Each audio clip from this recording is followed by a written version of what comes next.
দেখো বন্ধুরা, আমি এটাকে কি পেয়েছি। কালকে এত ঝড় হচ্ছে আমাদের এখানে, তো পাশের বাড়ির আম গাছের নিচে গেছিলাম। তো দেখো উপর দিয়ে ঝপ করে এটা নিচে পড়েছে।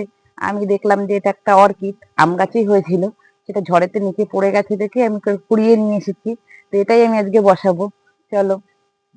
তো আমি অর্কিডটা কিভাবে বসাচ্ছি তোমাদেরকে সেটাই আমি দেখাচ্ছি, দেখো। তো তোমরা তো সবাই জানো যে অর্কিড নারকেল ছোবাইতেই বেশি ভালো হয়। তো আমি এই যে নারকেল ছোবা নিয়ে নিয়েছি, এই যে এইভাবে ঠিক। তো এখানে কিছু মরা মরা শিকড় আছে, এগুলোকে আমি কেটে দেবো একটু, নাহলে গাছটা ঠিক মতন হবে না। দেখো এগুলো সব মরা শিকড়। তো দেখো আমি একটা দড়িও নিয়ে নিচ্ছি, এইভাবে ঠিক এইভাবে আমি পেঁচাবো এটাকে।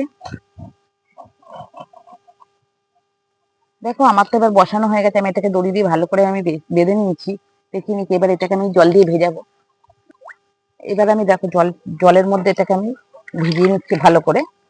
নারকেল ছোবার জলটা ভালো করে ধরে রাখবে।